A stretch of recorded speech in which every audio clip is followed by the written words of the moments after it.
Hello, welcome. I'm Commissar Marek, and today we are going to be making a video about walkers in CC3 Augustus specifically. You can apply most of this knowledge to CC3 Julius as well, and this is an update video basically for my first video I ever made on YouTube, and that was Governors Academia, Basics of City Building. This video is quite old, my English has improved since, and also the format of the video should be a little bit more streamlined at this point. The deal is you still should probably watch that video if you are a completely new player. It explains everything to do with Julius very well, I still think, and it even explains the mechanics very well. But there have been some things I learned since, which actually is something that I bet most of you also don't know about walkers, and I'll be covering all things that are related to walkers in this video, and especially focusing on why do walkers break sometimes. You make a block and suddenly you build something else, not even touching the block itself, not expanding its road layout, and suddenly its bathhouse or school usually stops working. Why is this? Well, I'll explain in detail why that is, but there is a reason for it, and it's to do with how roaming walkers work. And I didn't even know this for the longest time, because you don't have to know this, but once you know, it kind of helps to understand and troubleshoot what am I doing wrong or how to fix this from happening again, okay? So, I'm here with you on Valencia from the City Construction Kit, and I've set up a very rudimentary housing area, not even a block, or it's technically a line block, but we are here to explain walkers, so ignore everything that's here, and what I'm gonna do is show you how walkers work. There are several kinds of walkers in the game. First walker, the most rudimentary one, is a roaming walker, meaning that a walker from some buildings will spawn into a nearby road network if it's adjacent to a road, which buildings need to get access to employees. If you're using global labor pool, they get it automatically upon achieving access to a road. If you play without a global labor pool, you need to source your labor from housing. But even players without global labor pool can actually source their employees from across the map. All you need is a single house so that they can tap it. So, for example, there would be a tent, 2x2 tent, which would in total house only 20 people. But these structures would require 30. If they passed around this house, they could access all the housing around the map by touching this house, because all housing on the map is actually linked together. And so even a huge industrial area that would use 600 workers could source all their employees from a tent of 20 workers by tapping the global labor pool that's on the map. In Augustus, we can just have it as an option without even having to build that one tent, and so I will use it, but just note that that's how it works. So, roads. We have a preview in Augustus for pathing, so when we place a building, you see that it highlights when is the walker gonna walk and where. You see that this is lightly blue, meaning that on this left side, he would not walk there as often. And why is that? Is because each building, when you place it, will actually perceive the map around them in it will choose points on the map in around, I think, 8 tiles away. You don't see this, but this is just to understand how they work. Is the building itself will look on the map and see, for the roaming walker, select these points on the map, and he will try to walk towards them, but if there is no road connection to it, he obviously won't. But he won't follow any roads, right? And this is actually why I mentioned before, some pathing could break in your block later if the block is slightly too large. I'll explain it in detail a bit later, but for now, just note that if we place a building on a road layout, it will just send out a roaming walker that is gonna patrol this road. And how we can make the most use out of it is using loop. Why is loop important? If it's just a line, the walkers will walk, and if there's crossroads, if I do this is what the game tells you not to do in the tutorial, and for a good reason, because now the walkers have to choose. Each time they come into an intersection, like this prefect here is gonna come here, he's gonna have to choose where is he gonna go next. And it's possible that he ran out of his, basically, each walker when he spawns will have a timed, not live, but he's gonna have a timer how long is he gonna patrol, and then when he reaches his possible amount of tiles, he's gonna say, I want to go back to my origin point to despawn. But he does it in the shortest possible path, and so he calculates how is he gonna reach there the fastest. Okay, and so this prefect will also go back now because they want to despawn. We can watch them and see that they will now become despawned. Well, or not. Maybe they have slightly more. Yeah, now they reach their capacity and now they despawn. Okay, and now they spawn new ones and they come out. Why is this not great? Line blocks actually don't utilize it to the most extent. You could stretch this line block even further, and now we would see that this actually goes all the way here. Great. But if we make it into a loop, it needs to be a correct sized loop. I'm gonna just make sure that we measure it correctly. This is slightly too long. So we want to focus on 22 by 6 is the optimal, for a reason that they don't break us easily. I will mention and show how that can happen, but for now, just, you know, build something standard here. So it's gonna be something like this. And we'll build a road and then we'll make it a loop. And now we'll see that they cover it consistently. None of it is dark blue now because they will not walk in any particular area too often, but this is still sufficient to cover the whole block with prevention. And so how does this work exactly? This is way too longer than the line we had before. If this was a line, if this was not connected, they would not walk the whole full way, you see that? Well, it's because the walker, as I mentioned before, he's gonna spawn in, right? And when he does, he's gonna start walking. And then he reaches a point about here where he's like, oh, I need to return to my point of origin. But the closest way to go to his point of origin to despawn is actually to cover the rest of the loop. And so he will go the rest and then despawn. This is why these blocks are good, because they utilize the walkers to their maximum potential.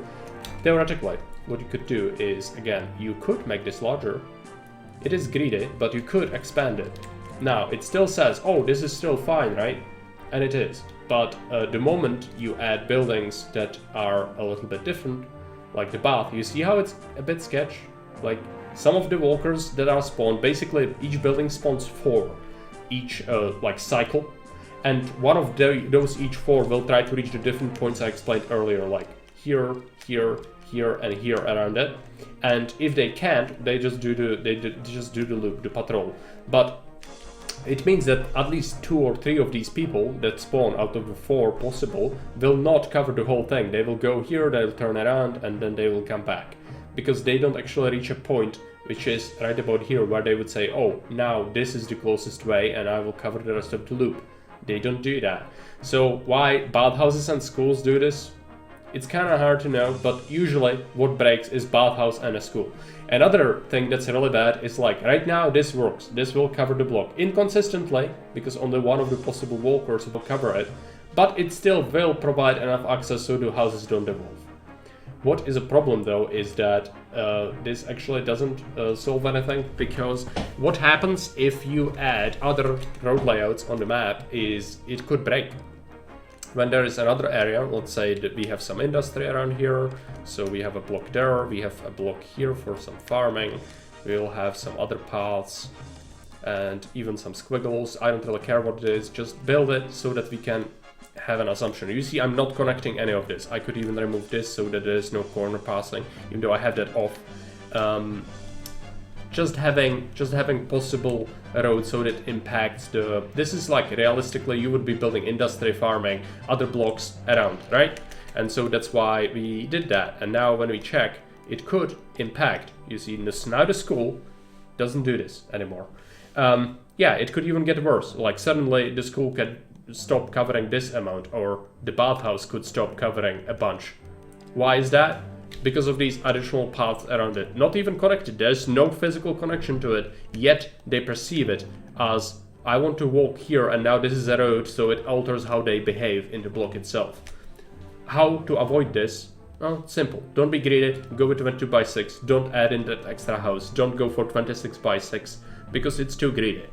Now it will work again, without any issues, right? So just, know that there's a way to prevent this sort of shenanigans, because people will ask themselves, like, I have a city, not this, but like proper city, and everything worked, and then suddenly my services started to break down is because of the walker pathing, because you've built other things around, and that's how that works. Now, we can also talk about other things. So this is a roaming walker, right? We covered it. This walker will spawn and he's gonna patrol and he's gonna provide his services or prevention of collapse or fire in the housing around it. It also covers 2 tiles away from a road, so anything and everything built here will actually receive benefits of this coverage. If something's built here, it's too far away and it won't get covered. So, you know, if there's Lararia here, they need prevention from fire and collapse. They could catch fire or collapse if they are placed 2 tiles away from a road. Exception to this is a mission post walker. If we had mission post walkers have 4 tiles range from the road, and they pacify natives in 4 tiles range from their respective road layouts, and so they're much more useful. Their pathing can be pretty bad though, so just keep that in mind. Now, something else about walkers is we can also have different kind of walker. It's a destination walker, which is a walker which has a destination. The cheapest and most basic thing is if you build a theater, and then we build.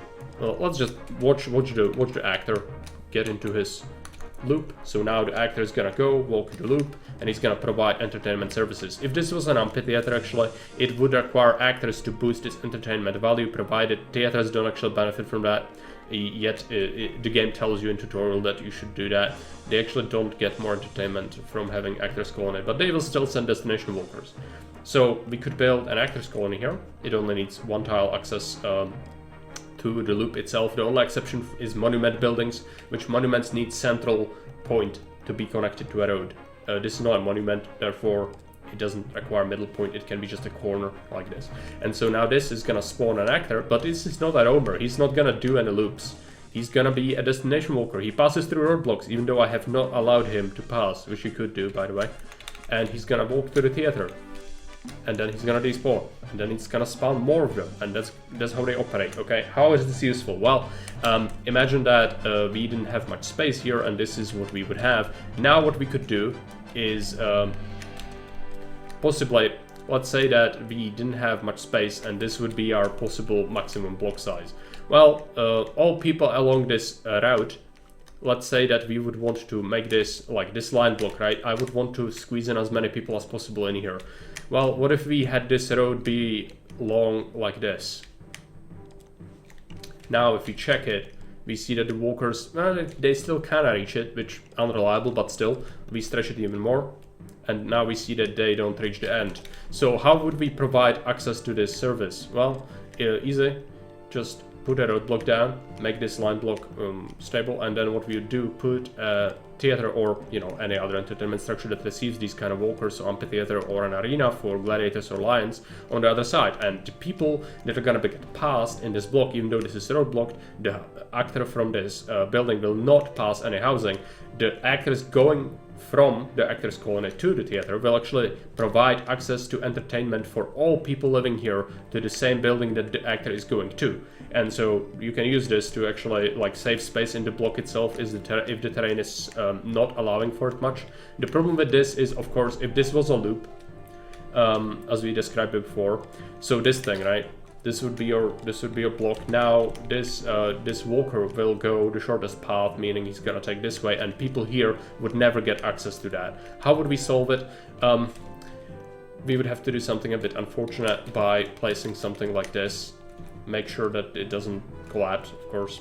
I'm building a lot of services here, but that doesn't matter. This is all for the sake of example, and I hope that is clear. It's not building actual city. So now there's gonna be another destination walker, and hopefully, yeah, you see he goes this way, and so even this line would benefit from all the services placed, or all the houses here will benefit from the services placed here and here.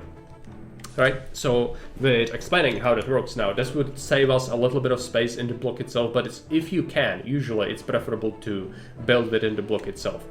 If we didn't have roadblocks, you would have a military map, you would have a gatehouse. Gatehouses work the same way as roadblocks. The gatehouses were basically poor man's roadblock. That's how they worked in Julius, that's how they work in Augustus still, if you want to use them for that, but they are 2x2 structure and they are undesirable, so it's actually worse to use them, but it can work, and it is what we used before Augustus, right?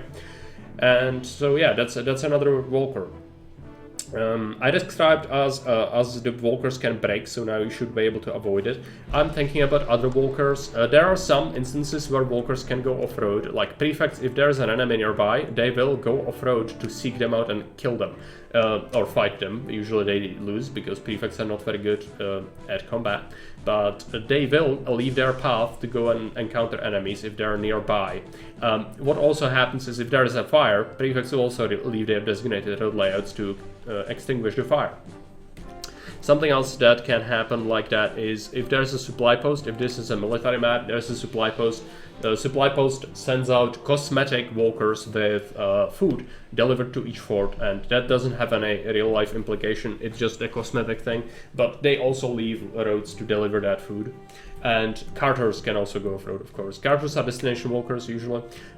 So, you know, you place some industry, and then that works in a pretty straightforward way where the industry itself will, let's just make a clay pit right here. The industry itself will then send a carter to deliver goods to a workshop. You can use this, I described this in my advanced industry layouts, so like you could place your workshops here and this clay pit should still retain efficiency by delivering to these, and then these workshops could deliver goods that are finished. They need a road layout for this, they don't go off-road, but you could then have a warehouse here for pottery, for example. Let's just see this, so accept pottery, and let's see the pit. So pit is at 27% production. So wait, 50% production. We are waiting until it produces clay. 80%, 90%, and now carter has spawned. Okay, now we check for efficiency. So not this. This currently doesn't give us an approximation, really. We are looking for this number. So 10%. If this number is below 50%, it means that we will still be able to have this carter return in time to pick up another delivery, and the production is not gonna get interrupted from him being away. Because if the carter is not here, then this clay pit could be stocked up with enough clay to kind of interrupt its production. If you want to retain its peak efficiency, we need to make sure that this doesn't reach 50% when he's delivering it. And currently it's at 30. And he's going to this workshop 35, so it could even be a little bit further and could still work. And now this workshop is at 3%, we can wait. So this carter is gonna return, he's coming back, it's at 57%, and he's still gonna chill because he doesn't have anything else to do. There's no more clay to deliver yet. So this could still be further away, as I mentioned. This pottery workshop is chugging along. Now there's more clay and he's bringing it. And he's bringing it to the other workshop, and this is 50%, and he's on his way back, so this is still efficient. We could still have had it a little bit further. Now let's monitor this workshop. 75% production, 98% production, and he produced it. Now this workshop is at 2%, and he's going. If you have a rigid design where you cannot really change this layout much, but you want to speed it up, highways can help, but they are expensive. Levy it can be mounting up to a lot. I made some videos about how to use highways. So he delivered it, and we are at 23%. This could be much further than that. It could even be like here and still be efficient. So you see how we carted basically clay turns into pottery, and it's brought here, and could even be brought like here for trading, even without using any cart depots or anything. It's just about smart design of the industry, right? So this is like the industrial walkers and how they work. Something else, in Augustus, sometimes industry buildings will spawn criminals when there is high, low sentiment in the city, there's a high crime rate, it can spawn criminals. And so having like 2 prefects instead of 1 in a block or even in an industrial area can be useful, because prefects will get, like as they go through the block, if there are criminals, what's gonna happen, the prefect's gonna get stuck fighting the criminals, and then he's not gonna do his job properly, because he's gonna get holed up and holed up and holed up again until it causes a fire somewhere, because he didn't do his patrols properly.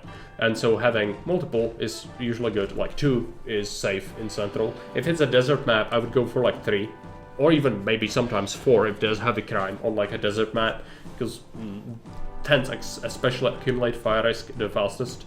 I didn't really talk about it much. Let's take a look. So risks, we can go to fire, and so with fire risk, it rises It's not truly random, it's just that some houses will not accumulate it, sometimes they will. And this is there's a chance for them to happen, for them to have that happen, and 10s especially have the lowest cooldown between ticks. And so 10s are accumulating fire risk the fastest, alright?